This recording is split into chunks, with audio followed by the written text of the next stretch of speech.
Sabe aquelas histórias que parecem que nunca envelhecem? Tragédias antigas, os maiores sucessos de bilheteria de hoje, os elementos que nos prendem parecem ser sempre os mesmos. Mas e se eu dissesse que o manual para criar essas narrativas foi escrito há quase 2.400 anos? Pois é, hoje a gente vai mergulhar na Poética de Aristóteles, que é talvez o primeiro e mais importante guia sobre a arte de contar histórias que já existiu. Vamos pensar um pouco. Por que algumas narrativas ecoam por séculos, enquanto tantas outras simplesmente desaparecem? Qual é o segredo, a essência de um conto que não só diverte, mas que também diz algo bem profundo sobre quem nós somos? E é aí que entra Aristóteles. Ele não estava só filosofando no abstrato, não. Ele estava, na verdade, dissecando a estrutura da narrativa. Foi o primeiro a se perguntar como e por que as histórias funcionam. E as respostas que ele encontrou, bem, elas se tornaram a base de quase tudo que a gente entende sobre drama e roteiro até hoje. Vamos começar pelo princípio fundamental dele. O ponto de partida de Aristóteles é uma ideia que parece simples, mas que é extremamente profunda. Para ele, toda arte, seja poesia, música, teatro, começa com um conceito central: a imitação. Esse conceito é a mimese. Mas olha, não é uma imitação no sentido de uma cópia, tipo uma xerox. É uma representação criativa. O artista não está só copiando o mundo como ele é. Ele está imitando as ações, os personagens e as possibilidades da vida humana, criando um universo que a gente reconhece, mas que ao mesmo tempo é totalmente novo. Aristóteles organiza essa ideia de um jeito brilhante. Ele diz que as artes se diferenciam de 3 maneiras. Primeiro, pelos meios que elas usam. Um pintor usa cor e forma, um poeta, palavras e ritmo. Segundo, pelos objetos que elas mostram. Uma tragédia pode focar em pessoas nobres, enquanto uma comédia foca em pessoas mais comuns com defeitos. E terceiro, pela maneira de contar. Um autor pode narrar a história, enquanto o outro a apresenta com atores num palco. E partindo dessa base, Aristóteles faz uma das distinções mais importantes e duradouras que existem. Ele traça uma linha bem clara no chão, separando o trabalho de quem conta uma história do trabalho de quem relata um fato. A diferença aqui é gigantesca. O historiador está preso ao que, de fato, aconteceu. Ele relata eventos específicos. Já o poeta explora o que poderia acontecer. A pergunta dele não é o que aconteceu, e sim o que aconteceria com esse tipo de pessoa nessa situação.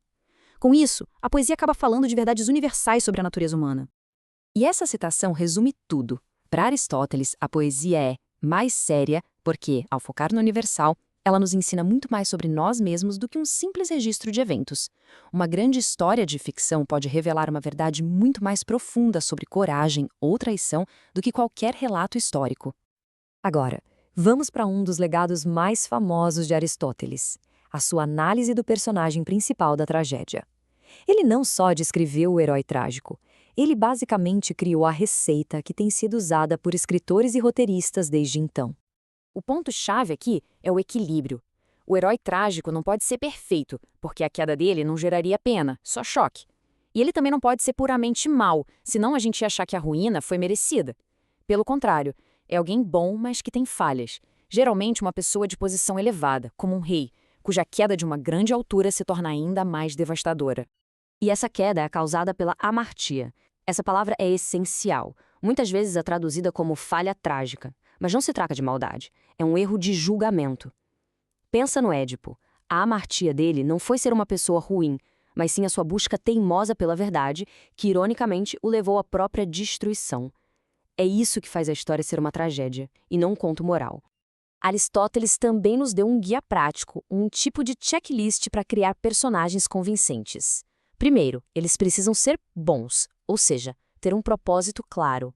Depois, apropriados para os seus papéis e fiéis à vida, ou seja, realistas. E, muito importante, precisam ser consistentes. Mesmo um personagem que é instável, precisa ser consistentemente instável. É um guia atemporal para a criação de personagens. Mas um grande herói precisa de uma grande estrutura em volta dele. Se o personagem é o coração da tragédia, para Aristóteles, o enredo é a sua alma. É o enredo que dá vida e significado a tudo. Um bom enredo não é só uma coisa depois da outra, é uma coisa por causa da outra.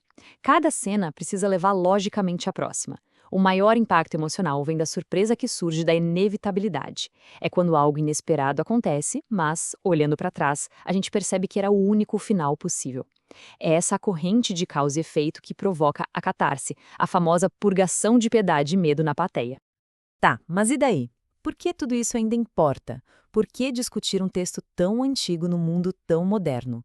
Bem, a resposta está na sua influência que simplesmente não passa.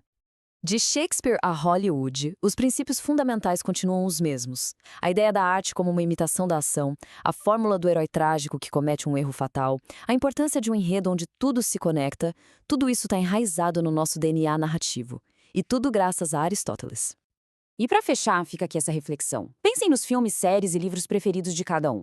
Personagens como Walter White, de Breaking Bad, ou Anakin Skywalker, de Star Wars, não são eles exemplos perfeitos dos heróis trágicos de Aristóteles?